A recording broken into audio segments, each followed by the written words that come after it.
محمد فتوح، نفسي اسمع اجابتك ورايك في مجلس اداره الزمالك.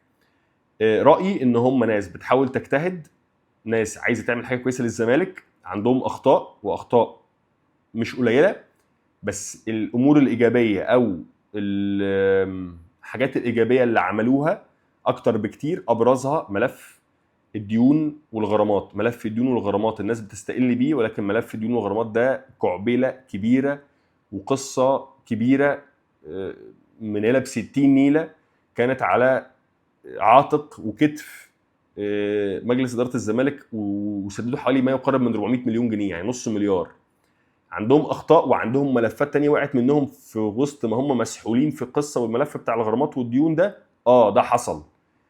ايه بقى اللي هيحصل او ايه اللي هيتم او هيكملوا ازاي بقيه المده بتاعتهم؟ انا رايي حتى هذه اللحظه اقول لك ان هم ناجحين بنسبه 70 75%.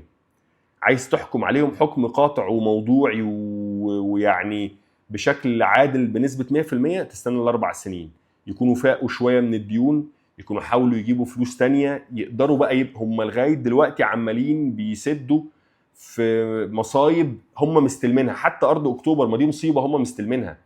هو في حد يقول ان مجلس اداره يقعد موجود في النادي السنين دي كلها اللي كان قبليهم ما يحطش طوبه؟ ما يحطش طوبه، واللي قبليه مجلس الاداره اللي قبليه واللي قبليه. فهم دلوقتي بيحاسبوا على مشاريب ادارات سيئه تعاقبت على اداره الزمالك، ادارات فاسده تعاقبت على اداره الزمالك، وهم بيحاسبوا على المشاريب. ارجع واقول لك هم عندهم اخطاء مش قليله، ولكن الامور الايجابيه اللي هم عملوها اكتر بكتير، ويستحقوا الصبر والدعم من جمهور الزمالك. عبد الله بيقول لي هل ارض اكتوبر هترجع للزمالك؟ هقول لك مش معلومه، توقعي الشخصي ان سيتم مد يعني فتره اخرى للزمالك كاستثناء او مهله لبناء فرع اكتوبر.